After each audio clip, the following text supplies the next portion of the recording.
Hi, welcome to Marxism Gone Global. Today's reading is Proletarian Democracy is Genuine Democracy by Enver Hoxha. For further study, please visit the Discord linked in the pinned comments and on our profile. Proletarian Democracy is Genuine Democracy by Enver Hoxha. Comrades, as you have been informed, the Presidium of the People's Assembly has issued the decree on the election of the deputies to the 9th Legislature of the People's Assembly, to be held on November 12th this year. At this meeting of the General Council of the Democratic Front, we shall take up the tasks facing our organization over the election campaign and its successful conclusion. Elections to the People's Assembly are a great political event directly concerning all the citizens of our republic, because thereby they will elect the deputies to the supreme state organs, which represents and expresses the will and sovereignty of the people. In our country, elections to the People's Assembly have always been a powerful manifestation of the unity of the people, rallied around the party, of their determination to defend the homeland and to promote the cause of socialism in Albania. These marked characteristics will be expressed even more powerfully in the forthcoming elections, too, under the leadership of the party, to turn this campaign into an all-round political, economic, and cultural action of the broad working masses. The election campaign must give rise to even greater enthusiasm and more vigorous drive at work of the working class, the cooperative peasantry, and the people's intelligentsia, in order to fulfill the tasks in all fields, especially to conclude this year's state plan with success and to make the best preparations possible for next year. At the forthcoming polls, the Albanian people will turn out more united than ever around the Marxist-Leninist line of the party, firmly confident of its correctness and determined to carry it out to the letter. Our people are characterized by their healthy, patriotic spirit, immense love for their socialist homeland, unflinching determination to safeguard its freedom, independence, and sovereignty. The entire Albanian people's unanimous endorsement of and support for the stand of the party and government towards the counter-revolutionary and anti-Albanian acts of the Chinese revisionist leadership once more testified to their close ties with the party, their resolve to cope with any difficulty, to break any imperialist revisionist blockade and encirclement. The November elections find our country with a strong economy, a stable and dynamic economy, developing harmoniously and uninterruptedly. This is the result of the correct line pursued by the party for the all-round development and progress of the country. In the implementation of the directives of the 7th Congress of the party, successes have been achieved in the further development of the industry, construction, and communications. Thanks to the untiring efforts of our talented working class, technicians, and engineers, new plants and factories have been set up. Articles which formerly used to be imported are being turned out. New, complete sets of equipment and machinery are being designed and made, all relying on our own forces. Work on the metallurgical complex, the Fireza hydropower station, and all other projects is going on despite the damage caused by the perfidious cessation of aid from China. In positions to the hostile aims of the Chinese revisionists, the party has taken measures for the successful completion of all these projects. Our socialist agriculture has made great progress. As a result of the great work of the cooperative peasantry, assistance from the state of the dictatorship of the proletariat, and the special care of the party, the area of arable land and the irrigation system have been extended. The use of chemical fertilizers has increased. Many crop and livestock raising processes have been mechanized. All this has led to increased yields of all crops. Our agriculture, which produces all the necessary quantities of bread grain domestically, is better and better meeting the needs of the people and industry for agriculture and livestock products. Evidence of our country's healthy situation are the happy and optimistic life of the people, their increased well-being, their higher education, and the cultural level and their improved health. The election of the deputies of the People's Assembly find our country stronger than ever. Today, we have an invincible defense. The directive of the party that the defense of the homeland is a task above all tasks, is being implemented more and more effectively. Our entire people, in a lofty spirit of patriotism, have undergone and continue to undergo military training to be able to cope with any situation. Albania's land and sea borders and airspace are and will be inviolable. Socialist Albania today enjoys great prestige in the world.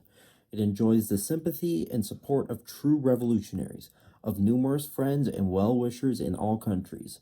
This is due to the correct, principled, and consistent foreign policy of our party and state have always been pursuing, to the firm struggle of the Albanian people have been waging against imperialism, social imperialism, and modern revisionism of all descriptions, and against reaction. The new elections to the People's Assembly will further strengthen the people's state power, born from the glorious National Liberation War and tempered in fierce battles for the construction of socialism. With their free and democratic votes, the Albanian people will express their determination to preserve the dictatorship of the proletariat, the reliable weapon for the defense of the gains they have achieved, ever pure and powerful under the leadership of the party, the great factor guaranteeing the continuous promotion of the cause of socialism in Albania. These elections will, as always, serve the further extension and strengthening of our socialist democracy, which is one of the fundamental features of our state power and entire life. The People's Socialist Republic of Albania and our socialist society are radically different from the capitalist and revisionist states and societies in the various countries of the world. In what does this difference consist? In the first place, it consists in the economic base, the social structure, and the superstructure which reflects this base. In capitalist and revisionist societies, the base and the superstructure are built on internal antagonism, whereas in our socialist society, they are free from class antagonisms, and, as such, they are constantly perfected. In our conception of the base and superstructure, which characterizes every social-economic formation, we are guided by the theoretical principles inherited from Marx, Engels, Lenin, and Stalin. Our party has correctly mastered and implemented these principles in theory and practice. That is why our country, once economically poor and culturally and educationally backwards, has been transformed into a free, independent, and sovereign state with a developed socialist economy, an advanced culture, education system, and science, a powerful defense potential, and a correct and principled foreign policy. The connection and interplay between the base and the superstructure, where the principal role is played by the economic base, as well as the continuous revolutionization of our socialist superstructure, have convinced our people of the correctness of the road of progress towards the socialist society. The working class, its Marxist-Leninist vanguard, led us on the road to construction of socialism, and that is why great successes have been achieved on this road. In the People's Socialist Republic of Albania, the working class, the cooperative peasantry, and other working people exercise power through the representative organs as well as directly. In Albania, the mass of people actively participate in governing the country, in managing the economy, in discussing laws and economic plans, in checking up on the activity of the organs of power, and so on.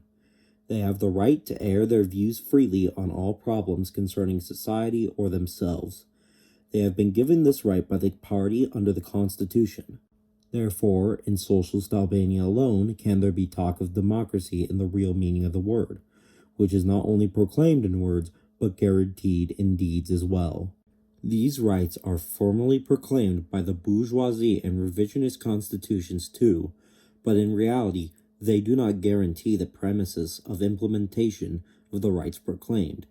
Attacking the bourgeois deception of the so-called equal rights in the capitalist state, Stalin wrote that they, quote, talk of equality of citizens, but they forget that there can be no genuine equality between boss and worker, between landowner and peasant, so long as the former are in possession of wealth and political power in society, and the latter are deprived of both, so long as the former are the exploiters and the latter the exploited, unquote.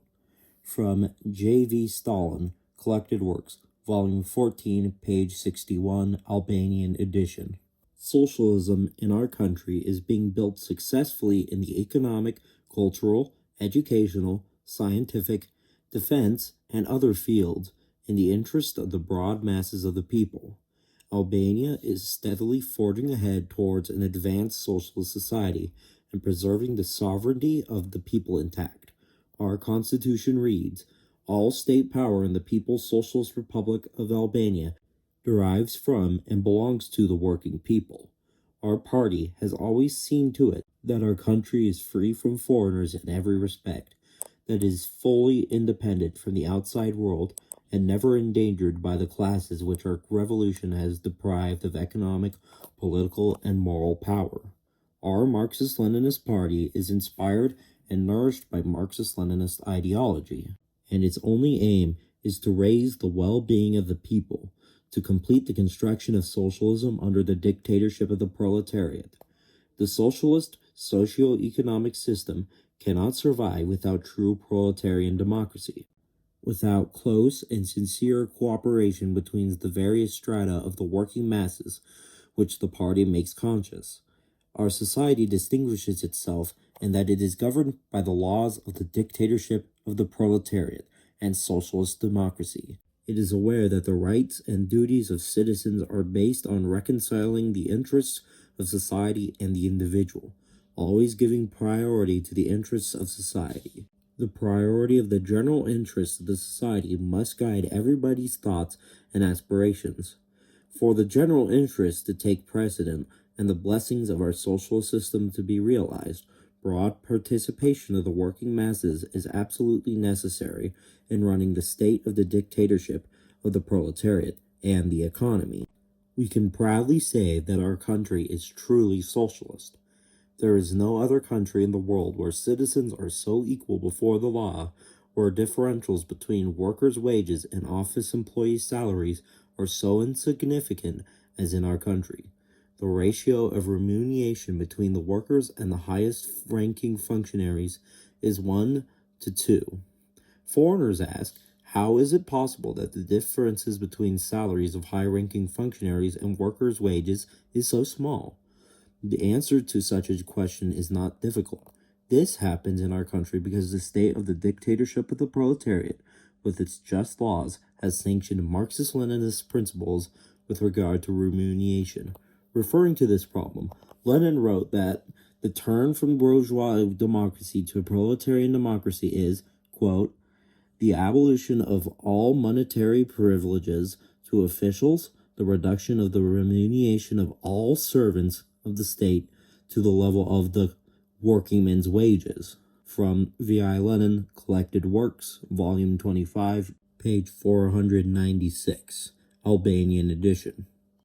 One of the measures taken by the Paris Commune, which Marx laid stress on, was the reduction of the remuneration of officials. We allow no distortion in the implementation of the principle of remuneration according to the amount of work done. Hence, there is not, nor will there ever be, any stratum of working people placing themselves above the others and taking decisions according to its desires and interests. In the People's Socialist Republic of Albania, not only has the way been barred by law to revisionist tendencies, but great educative work is being done to make people increasingly conscious so that every workman is remunerated according to the quantity and quality of work accomplished. Except for some degenerate elements, the bulk of the members of our society regard purifying their consciousness of capitalist leftovers as a great task. In our country, love and respect of man for man has been strengthened. Everyone does patient work to help his comrades correct his mistakes, and condemns any violation of laws regulating the juridical relations and social norms of our society. This revolutionary situation has been achieved because there is complete freedom of speech in our country. With thorough and extensive discussions of the most varied problems being held by the masses, and true proletarian democracy being implemented in a consistent manner. This accounts for our situation. Let those who think that allegedly There is no freedom for citizens and no democracy, because there is no plurality of parties and no endless talking in the parliament in Albania. Prattle whatever they fancy.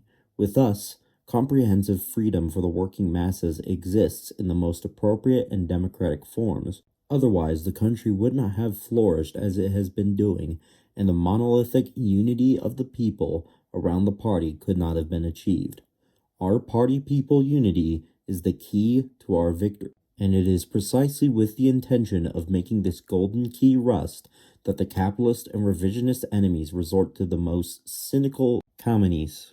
If some bourgeois or revisionist foreigner were to listen to discussions by the representatives of the people in our People's Assembly, he would say, "There is no debate here like in our parliaments. This is not normal." It is true that there is no debate for debate's sake in the People's Assembly, but this does not mean that there is no debate. Political or economic problems taken to the People's Assembly for discussion have previously been thrashed out in fiery and constructive debates and discussions with related suggestions on the part of the working masses and their organizations, and the deputies have to attend them in order to listen to the voice of the masses and actively contribute to the discussion. There is no smooth sailing. Nothing is achieved in peace, as this or that person may wish, or through dictate from above. Everything is viewed from the angle of the general interest.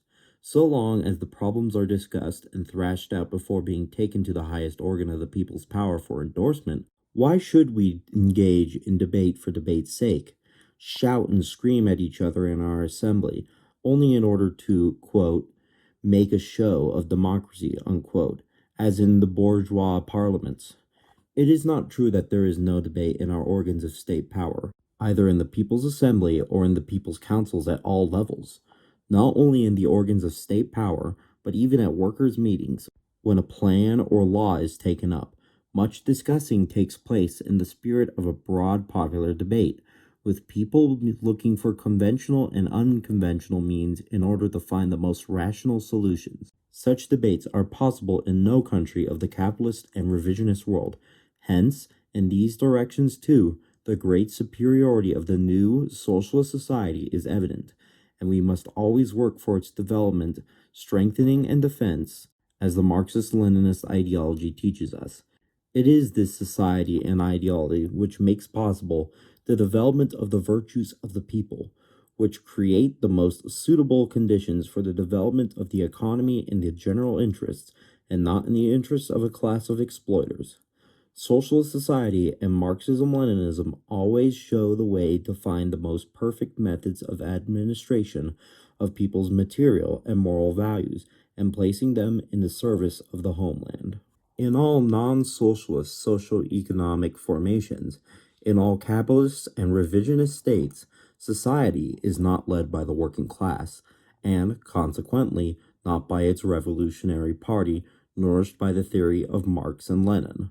Various antagonistic classes exist there, led by their parties, which do not represent the true interests of the masses of the people, but those of the labor aristocracy or the big bourgeoisie.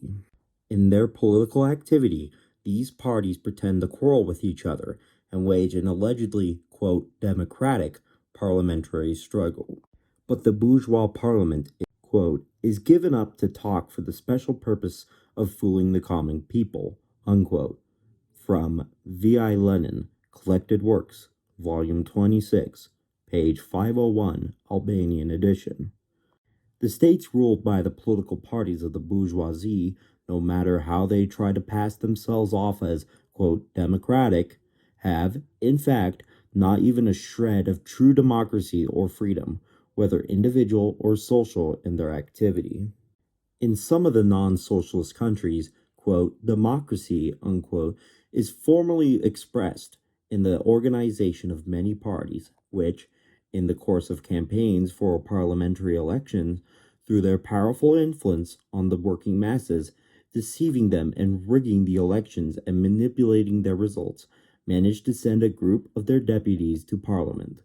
The deputies of these parties are nothing but deceitful politicians, specialists in defending the order in power, strengthening the positions of the capitalist state, the trusts and monopolies. In the parliament, they pretend to stand for, quote, freedom and democracy, unquote, for their country and people. No matter how much bourgeois deputies engage in idle talk about, quote, human rights, unquote, in the final analysis, it is capitalism, the big bourgeoisie which holds sway and now and then shares power with the middle bourgeoisie and keeps it under its rule, the proletariat, the poor peasantry, and the rest of the working people, such as the artisans and the poor intellectuals, a social stratum whose revolutionary spirit has been weakened by unemployment and hunger.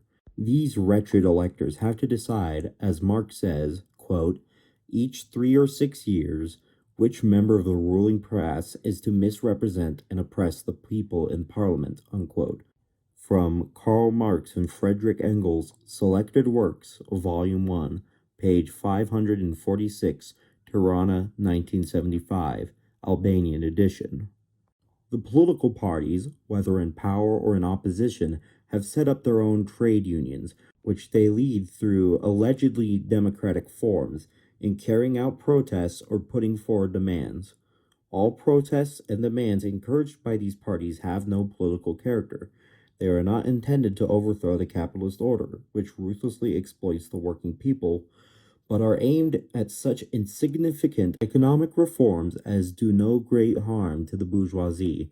Therefore, at times, it accepts them, and brings no substantial gains to the proletariat and the other oppressed and exploited strata. But all these, quote, demands, unquote, are important for the defense of the bourgeoisie order, because through them, public opinion has the false impression that the working class and other laboring people have their, quote, free, unquote, say under capitalism. In order to be convinced of the deceptive nature of these actions, it is enough to mention that when the demands of the masses of the people go beyond the guidelines set by the political parties, and they insist on having true freedoms and rights guaranteed to them, then the forces of capitalist law and order step in and drown their protests in blood. World history proves innumerable instances of this.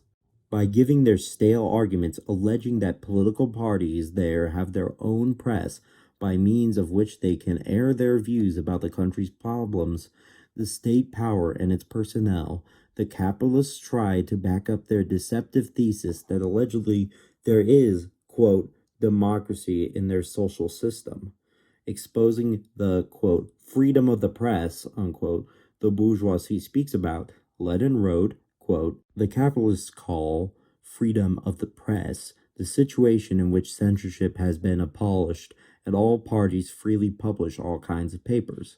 In reality, it is not freedom of the press, but freedom for the rich, for the bourgeoisie to deceive the oppressed and exploited masses of the people, unquote. From V.I. Lenin, Collected Works, Volume 25, page 444, Albanian edition. But what is, in fact, bourgeois democracy?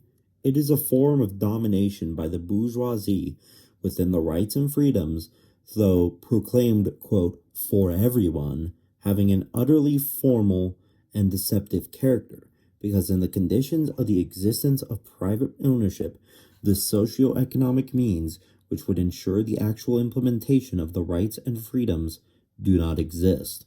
This bourgeois democracy allows you to make criticism of this or that person in the papers. At meetings or in parliament, you are allowed to criticize the party in office or the government in power. You can talk on and on, but this changes nothing. You cannot but confine yourself to words only, because the capitalist economic and political power, with its apparatus, is ready to hurl itself like a beast upon anyone opposing the ruling class, the financial oligarchy, indeed. Recalling the cruelty of the French bourgeoisie in its onslaught against the workers after the June 1848 uprising, Friedrich Engels wrote, quote, it was the first time that the bourgeoisie showed to what insane cruelties of revenge it would be goaded the moment the proletariat dares to take its stand against the bourgeoisie as a separate class, with its own interests and demands, unquote. from Karl Marx and Friedrich Engels' Selected Works, Volume 1, page 496, Tirana, 1975, Albanian edition. Can we call, quote, democracy the form of bourgeois power which relies on the principle that the majority must submit to the minority? Absolutely not. This is democracy in name only. It does not benefit at all the masses of the people. This, quote, democracy does not ensure any true freedoms for the people, does not make a country independent of other states, or more powerful politically, economically, or militarily. This is due to the fact that this kind of democracy is connected with other, more powerful capitalist, quote, democracies, which impose their will. Capital, national or international, imposes its will, desires, and views on the broad working masses. In the capitalist or revisionist countries, when something is presented as stemming from the, quote, will of the working masses, unquote, it must be understood that what really lurks behind it is the will of the labor aristocracy.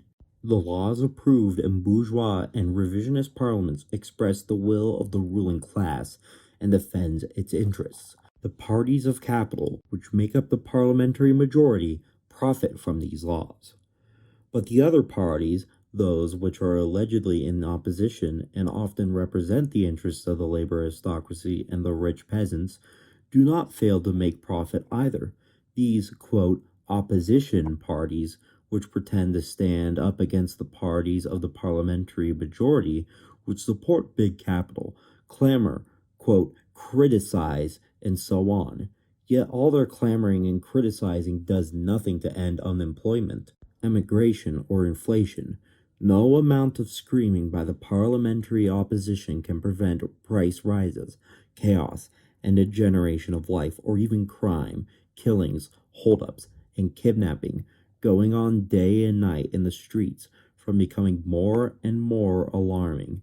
And the capitalists and revisionists call this chaos and confusion, this freedom for evildoers to perpetrate crimes, quote, genuine democracy, unquote. In this atmosphere characterized by the absence of all morality lives the notorious bourgeois democratic power, dominated by several bourgeois parties in the capitalist countries, or by one anti-Marxist party in the Soviet Union, Titoite Yugoslavia, and some former countries of people's democracy which have turned capitalist.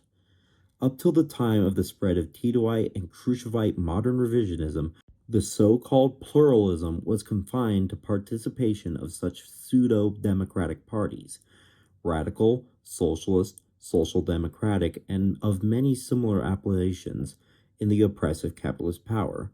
When the Soviet Union of Lenin and Stalin was demolished by Khrushchevite revisionism, when Titoism laid the foundations of a capitalist regime in Yugoslavia, the other communist parties, with the exception of the Party of Labor of Albania, degenerated and turned into revisionist, reformist parties, seeking close collaboration with the parties of capital in order to govern the bourgeois capitalist society. This is openly proclaimed today by the revisionist parties of France, Italy, Spain, Belgium, etc. No need for explanations to prove that by sharing state power, many bourgeois, capitalist, revisionist, and fascist parties of such capitalist and imperialist countries as the United States of America and others do not in the least transform their societies from reactionary into progressive societies. On the contrary, under imperialism, the turn is made from democracy to reaction. A society which defends and relies on the exploiting order is neither progressive nor democratic. Likewise, when state power is in the hands of a single party which does not pursue a Marxist-Leninist line, which is not a party of the proletariat, it can never lead to the construction of socialism. On the contrary, no matter what such a party calls itself, whether, quote, Marxist or, quote, Marxist-Leninist, it is in reality a party of the bourgeoisie, or a fascist party, which has the duty of seeing to the financing of private or capitalist state property and of providing for a new class of rulers. On the face of it, Such a party must necessarily preserve some Marxist forms. It seeks to give the power it wields socialist forms and names, but its essence and intentions, as well as those of its state, are anti-socialist, because its objective is to realize a regressive turn of the country and re-establish capitalism. In this case, the new bourgeoisie gradually assumes power to the detriment of the proletariat and its natural allies. This process has been confirmed in Yugoslavia, the Soviet Union, and in many other countries of former people's democracy, where party pluralism does not exist. In these countries, capitalism has been re-established in various forms.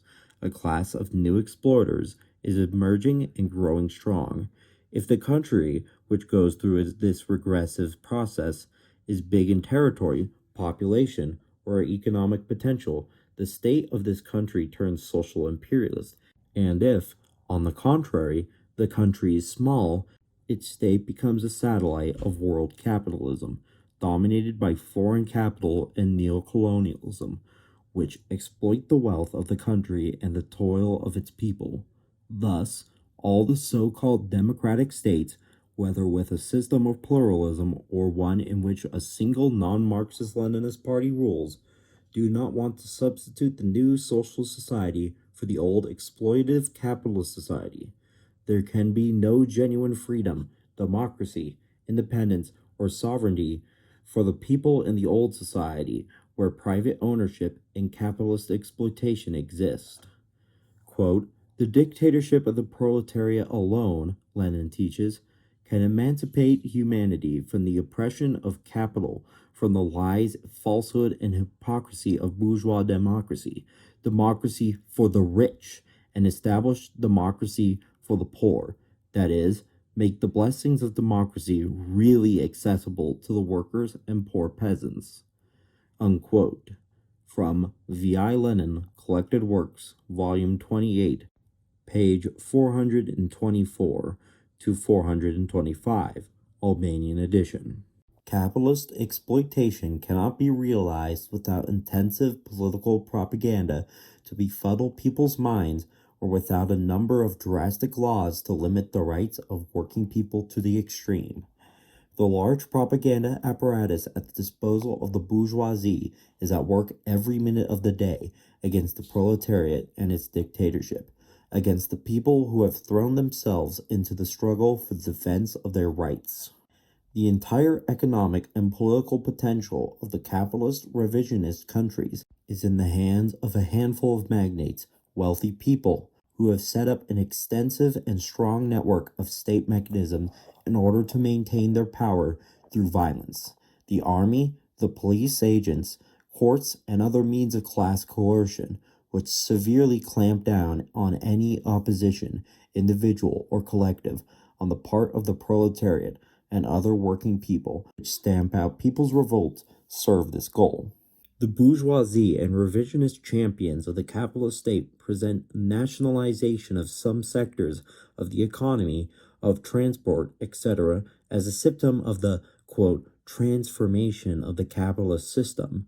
In their opinion, this process of, quote, transformation can go further, provided the proletariat becomes, quote, reasonable and, quote, modest in its demands, and obeys the traitors' political parties and the trade unions manipulated by the bourgeoisie and the revisionists. These, quote, theoreticians are reformists, as they hold that the capitalist state can be transformed into a socialist state through reforms. Structural reforms have been carried out by capital in various capitalist, revisionist, or imperialist countries, but all these reforms have not brought about the victory of the revolution and the revolutionaries. On the contrary, they have created a situation in which capital has escaped its overthrow and the exploiting class has been protected from its gravediggers. The order of the day for the activity of the modern revisionism is reformism, which constitutes the essence of its views, theories, and practices. Reformism is against the Marxist-Leninist ideology and the overthrow of capitalism through violent revolution. The The driving force of the proletarian revolution is the merciless class struggle by the proletariat and its allies, the poor peasantry, and other oppressed strata, against the bourgeoisie, state monopoly capital, and finance capital. Whereas reformism negates the necessity of the class struggle, the socialist revolution, and the dictatorship of the proletariat. Therefore, reformism is the gravedigger of the revolution. It is the opposite of Marxism-Leninism. That is why it has been adopted by the revisionist parties of such countries as the Soviet Union, Yugoslavia, China, the former socialist countries, as well as all revisionist parties throughout the world. In their efforts to put down the revolution and to distort the basic theses of Marxism-Leninism, some parties, which call themselves, quote, Euro-communist, have openly rejected the Marxist-Leninist theory. These parties, with the, quote, communist, unquote, party of Spain in the lead, have abandoned Leninism. The, quote, Communist Party of Spain has gone so far as to drop the name Leninist, so the bourgeoisie will understand that now the period of the overthrow of capitalism and the violent takeover of power by the proletariat is supposedly over, that the revisionist parties are being transformed into parties of the bourgeoisie and are only too ready to give any other proof in order to win the trust of national and international capital. Likewise, the question of technological and scientific progress cannot be confused with the revolutionary transformation of society, with the liberation of the proletariat and all working people of the old exploitative system, with the establishment of the new socialist order. Advanced technology and science are the fruits of the minds of the people, of the workers and intellects, but under exploitative social orders, technology and science serve the strengthening of the economic, political, and ideological positions of the ruling classes inside and outside of the country. Development of science and technology, alongside the increase in the numbers of specialists, cannot heal the ulcers of capitalism, as the bourgeoisie and the revisionist ideologies make out.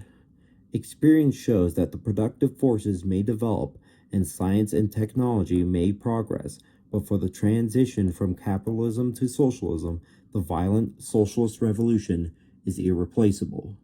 Our Marxist-Leninist theory has made it quite clear that transition to socialist society is achieved not by remaining within the context of the capitalist order, but only by overthrowing this order and its institutions from their foundations, by setting up the state power of the proletariat, which is led by its vanguard, the Marxist-Leninist Communist Party.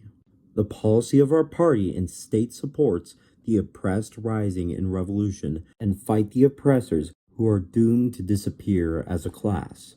Our party states openly that the wiping out of the exploiters can be achieved by no other means than through war, violent revolution, and not through reforms of the structure or the superstructure.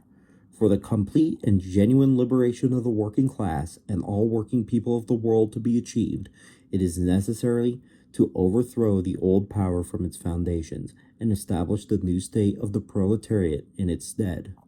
We are against the decentralization of the socialist economy and for an irreconcilable fight against the capitalist revisionist theory of, quote, self-administration, self-government of enterprises, which Titoism and its supporters sought to smuggle into our country through the traitors of Bakir Bakul, Abdul Khalizi, Koko Theodosi, and others. The socialist economy of our country develops on a scientific basis, according to a unified general plan aimed at satisfying the material and cultural needs of our society. As our Constitution puts it, quote, the state organizes, manages, and develops all the economic and social life through a unified general plan, unquote. It is the right and duty of our state to supervise the implementation of this plan at all links and all indices. This is realized through workers' and peasants' control, through control by the state, the party, and the organizations of the masses, which are the forms of proletarian control. Of course, this effective control is based on complete freedom of criticism and on a high degree of self-criticism, which serve the progress of work, a correct understanding of tasks, and the communist education of the people. Checking up on the fulfillment of planned tasks is a complex problem of the state, of the dictatorship of the proletariat, of the policy of the party, of our Marxist-Leninist ideology, coordinated with all the great work done under the leadership of the party. The capitalist bourgeoisie and the revisionists attack us for relying powerfully on the dictatorship of the proletariat. They accuse us communists of allegedly being disregardful of the personality of man in our society. This is a gross calumny meant to cover up the brutal oppression of the proletariat and the working people on the part of capital. Antagonistic classes are the source of the oppression of the personality of man and of the working masses. On the contrary, if there ever exists a social system which really frees man from the anguish, worries, petty feelings, old idealist leftovers, this can only be the socialist social system, which wipes out the exploiting classes, private ownerships, and puts an end to the exploitation of man by man. The demolition of the power of exploiting classes, which lorded over the working people barbarously, and the establishment of the power of the working class frees man and raises him to a high pedestal, encourages him to work with a will, to give leadership with a pure conscience, to offer criticism and praise where they are due. Socialism puts man in a position to feel and see for himself that he is not isolated from the world, that he is a member of a new society, which has as its aim the welfare of the individual within the framework of the development of the entire society. In this society, man is raised to his rightful place on the basis of his ability and the work he does. He is free to work and enjoy the fruit of his toil. Freedom for the individual in our society is inconceivable for the bourgeoisie, the capitalist, or the reformist, because they measure the personality of man with their own yardstick of the standardization and manipulation of the people. By accepting the independence of the individual from society, the exploiting classes have aimed and ensured privileges for people of their own class, to enable them to acquire knowledge, to enjoy the freedom, and wield the power to rule over the others. Our system has struck at the roots of bourgeois individualism and created unlimited possibilities for individual and society to develop their abilities and enjoy all constitutional rights and freedoms. Of course, capitalism and its propaganda are and will be at war with our socialist reality, with our dictatorship of the proletariat, because they cannot put up with our morality, which does not permit the economics, political, and moral exploitation of man, nor his freedoms to be trampled underfoot. But our socialist reality cannot be obscured by any idealistic propaganda and, quote, theory, capitalist or revisionist. The capitalist world has plunged into a great crisis. The advocates of the bourgeois order, the bourgeois economists and sociologists, compelled by reality, see that the thesis of Marx and Lenin on capitalism and imperialism have not grown updated.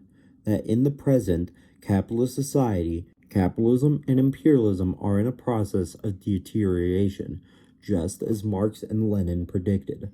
But in order to emerge from the crisis, these champions of the old order loudly advertise the, quote, fight against terrorism for the prevention of the revolts and the revolution of the masses of the working people against the capitalist order, or the fight against the, quote, riots, as they call them.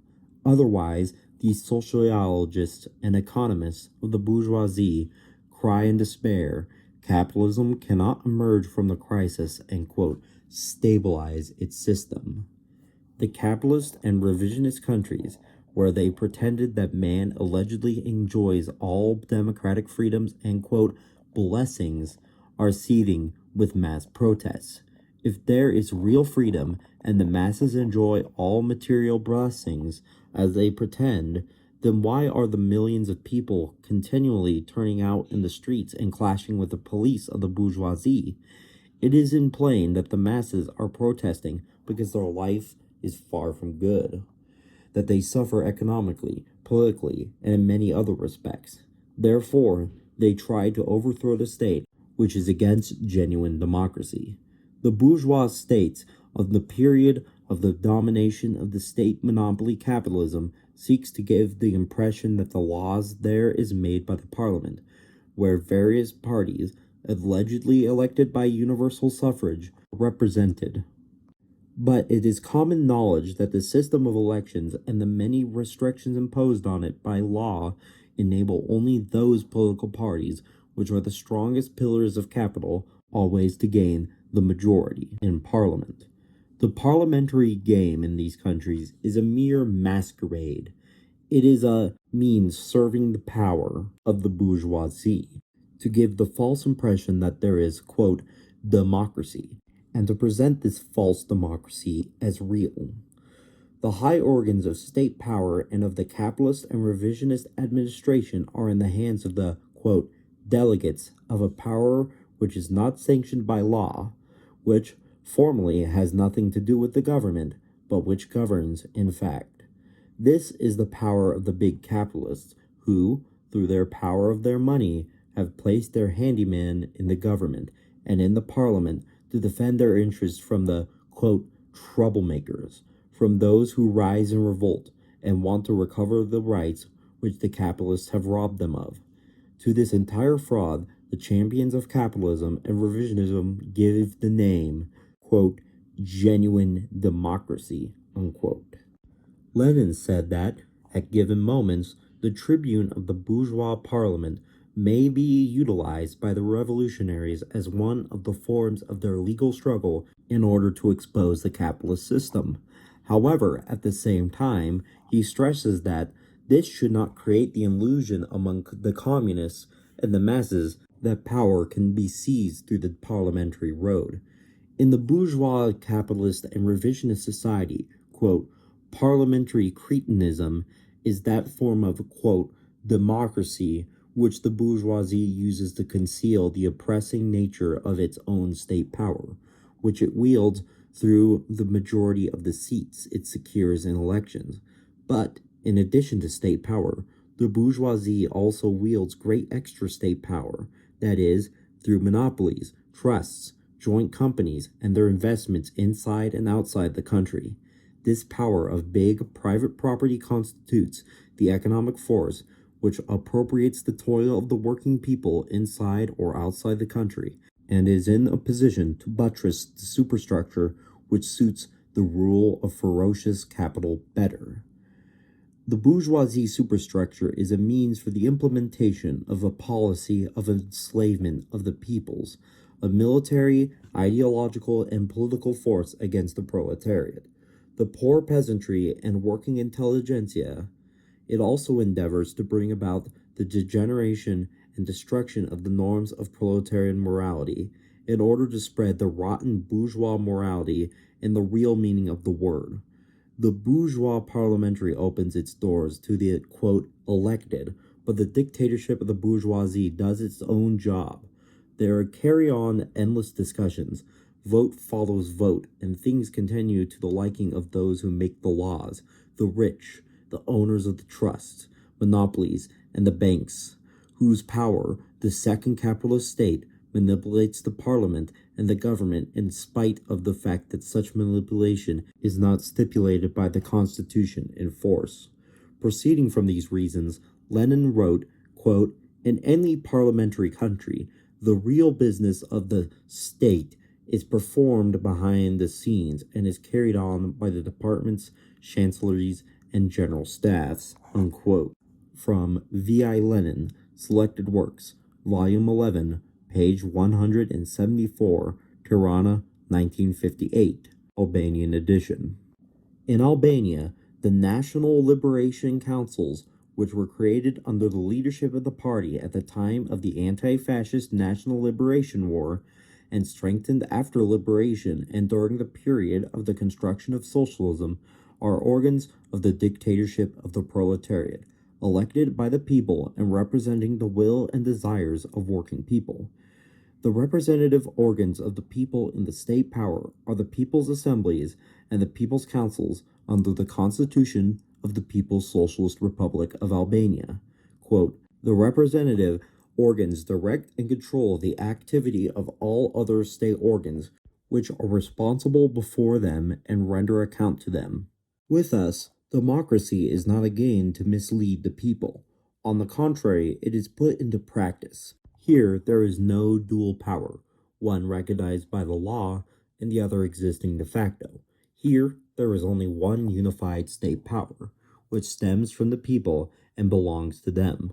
Our state is the state of the dictatorship of the proletariat, which has made the laws and created its own revolutionary apparatus, its new method and style at work, which expresses and defends the interests of the working people. In our country, it is not violence which makes people observe the laws of the state of the dictatorship of the proletariat, but their full conviction that the observance of laws benefits them and society. Our people implement the laws in a conscious manner because they participate on a large scale in their drafting. In the capitalist and revisionist countries, the law is enforced through the savage violence of the bourgeoisie. There cannot be talk of conscious implementation of the laws by the people as long as their content is in open contradiction with the interests of the people. Speaking of the injustice of the bourgeois law, Marx says, quote, each paragraph of the Constitution contains its own antithesis, liberty in the general phrase, aberration of liberty in the marginal note. From Karl Marx and Friedrich Engels, Selected Works, Volume 1, page 265, Tirana, 1975, Albanian edition. The citizen in these countries is a commodity, and is treated precisely as a commodity, whereas in our country, the citizens of the Republic is highly appreciated. He plays a great role in society. For the citizens to play his role in a more active manner, it is necessary that he raises himself still higher, ideopolitically, culturally, and scientifically, and become conscious of his own role.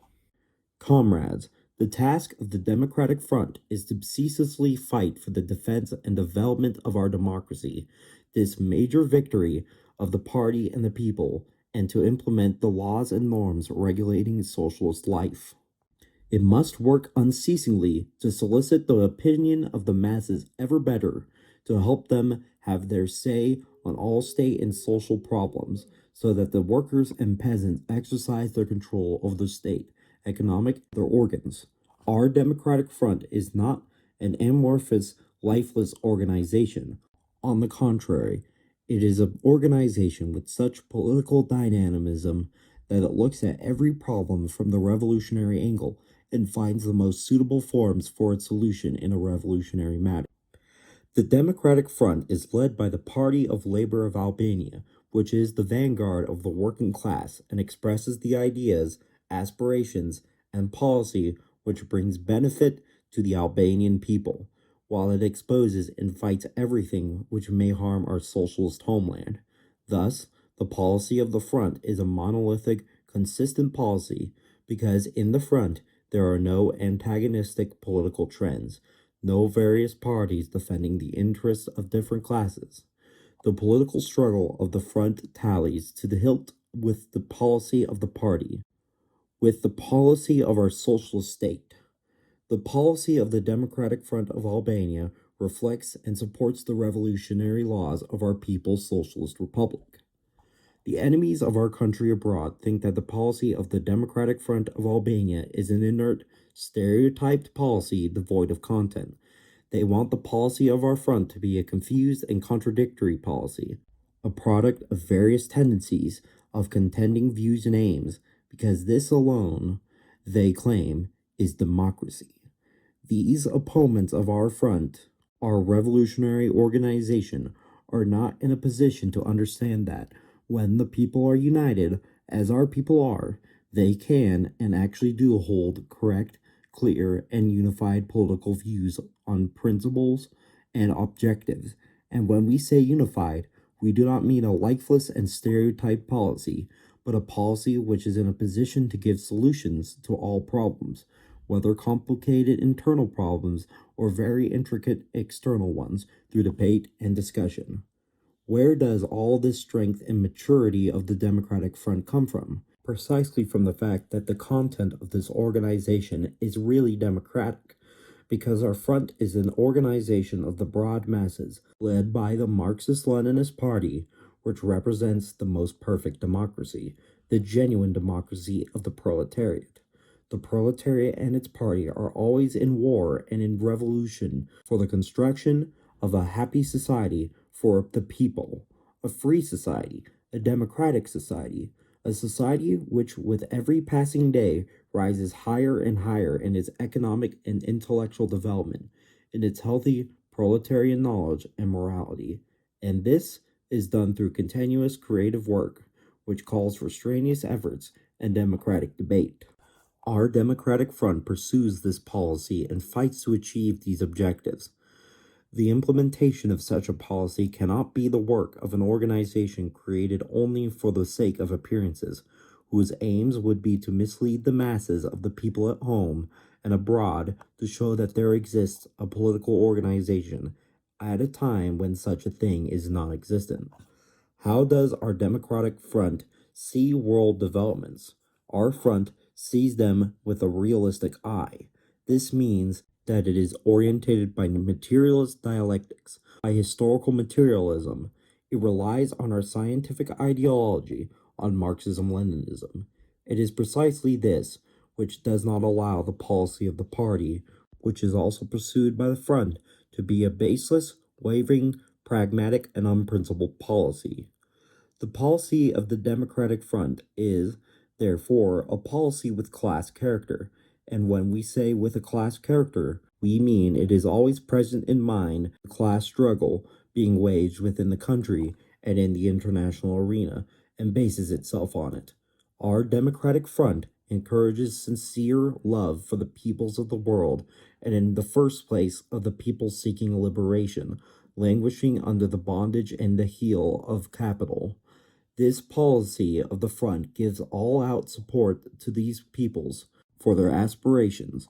With its invariably correct humanitarian and revolutionary world, our Democratic Front never hides the truth about the materialist development of history from the oppressed and exploited people and classes of the world who aspire towards freedom, genuine democracy, and sovereignty.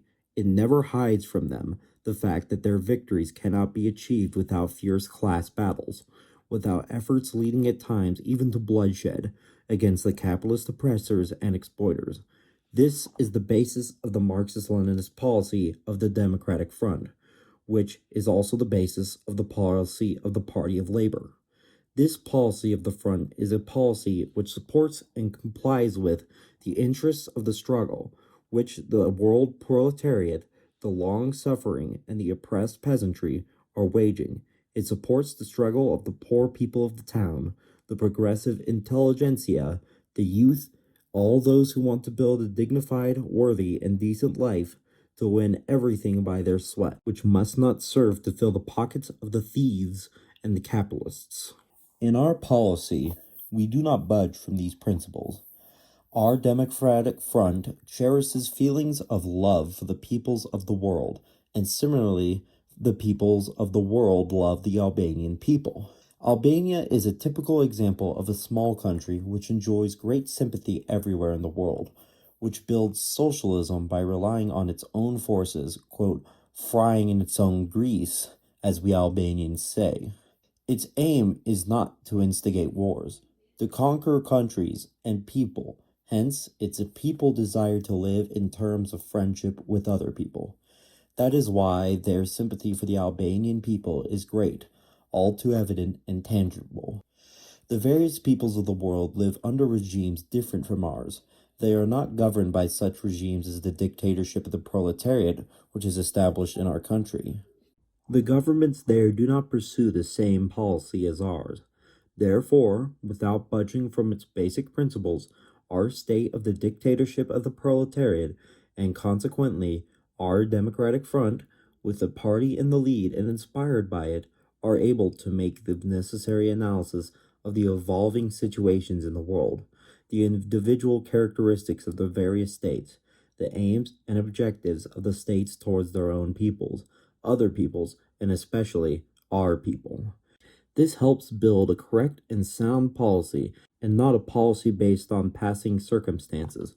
Relying on these universal principles, our party and Democratic Front can distinguish the relative degree to which various bourgeois states wish well to Albania and to all small nations in general. They can assess the danger posed by one big capitalist power in comparison with another big capitalist power. They know how to see the great danger posed by the imperialist and social imperialist superpowers in general and to adopt the proper stance on all of these questions. The stance adopted by our party, our social state, and the Democratic Front of Albania is not opportunist and unfounded, nor is it dictated by somebody else. It is a principled, well-meaning, and sincere stand. It is stern and irreconcilable towards enemies, but well-meaning and above board towards those bourgeois states which pursue a policy of friendship with socialist Albania and adhere to some democratic principles, allow some reforms, and so on within their own countries. We have our views on the, quote, democracy that exists in these countries as well as these kinds of, quote, reforms, their content and aim they are instituted for. This is our right, which nobody can deny us, just as nobody can prevent us from expressing our views freely. This is precisely what we do when we explain to the peoples theoretically and politically the content of, quote, democracy and, quote, reforms, their limitations, character, and so on in a bourgeois state. We do this without interfering with other people's internal affairs, because, after all, it is up to the people of various countries to judge for themselves the value of these phenomena in their own states. Nevertheless, our party and Democratic Front make the necessary distinctions, and they do this not only to defend the interests of their people and country, but those of the other peoples too, for they never separate the general interests of their country and people from those of the peoples of the world proletariat. Herein lies the great and mighty truth expressed by the policy of our party and the Democratic Front. Herein lies the source of the support the policy of our state enjoys in the world. Our policy does not resemble the policy of the bourgeois and revisionist capitalist states, which shift around like the yellow leaves in the autumn wind.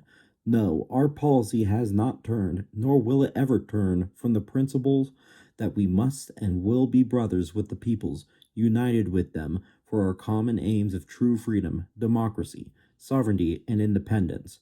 We are linked with the peoples in the struggle against the oppressors and exploiters of the people, in the struggle against those who instigate and prepare predatory imperialist wars, waged at the expense of the peoples. Ours is an unchanging policy, and we will never budge from this policy, whatever the form of government this or that people are under.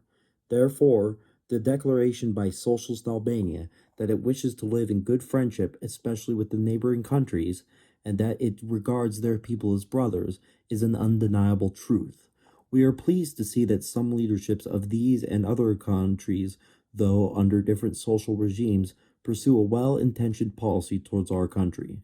For its part, the Albanian proletariat state, too, pursues a well-intentioned policy of mutual interest. That is, it duly distinguishes among those various bourgeois states which are progressive and well disposed to it. We want to have similar relations with all those states, big or small, which respect the People's Socialist Republic of Albania and desire to maintain friendly economic and cultural relations with our country, in spite of the fact they may be opposed to it on a series of issues, just as we oppose them on a series of questions of principle.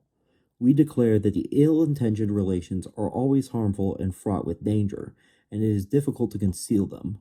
Life and the history of mankind have always taught our people to be always on their guard against the relations which perfidy lurks. There are already many individuals in official circles abroad who know that Albanian people have always condemned perfidy, for it has never been not in their character. We condemn the perfidy and the treachery committed by the Titoites, the Soviet revisionists, as well as the Chinese revisionist leaders against Marxism-Leninism. Our rupture with these reactionary revisionist groups was due to profound ideological and political reasons and not to trifles.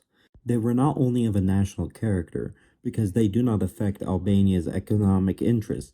No, they are international in character because they concern the great principles for which the peoples, the world proletariat, and progressive mankind are fighting. The policy of our party and front has been and is known to young and old at home and abroad. Therefore, it is not necessary to go into detail about it in this speech.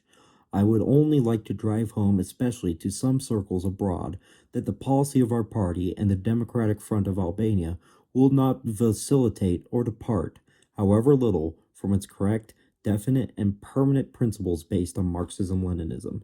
Our policy will always be a class and principled policy, complying with the lofty interests of our country, socialism, and the liberation struggles of the people. Our people will always fight unwaveringly against U.S. imperialism, Soviet social imperialism, and all reactionaries, and nobody must cherish the smallest illusion that Socialist Albania will stand its change towards them. Likewise, the Party of Labor of Albania and the Albanian state will fight and expose Chinese social imperialism, which has taken sides with U.S. imperialism and world reaction in its struggle against the peoples, especially against socialism in Albania. Besides, the People's Socialist Republic of Albania has pursued and pursues a well-intentioned policy towards those states which wish our state well. Do not seek to harm anybody, just as we would never try or intend to harm their peoples, but always wish to be in harmony and cooperation for the sakes of the lofty aims and ardent desires of all the peoples who aspire to liberation, freedom, democracy, independence, sovereignty, and socialism. Comrades, the campaign for the election of the deputies to the People's Assembly is a great political action of our organization. The Democratic Front, on this occasion, let us, together with all the other mass organizations, go all out to achieve still greater results at work, with firm confidence in the correct line of the party and the brilliant prospects open to our people. Let the political enthusiasm and mobilization of the workers, peasants, youth, the women, our entire working people burst out our power fully in this campaign in order to crown these elections with full success. Long live our heroic people. Long live the party. Long live the Democratic Front. This has been a reading of Enver Hoxha's Proletarian Democracy is Genuine Democracy.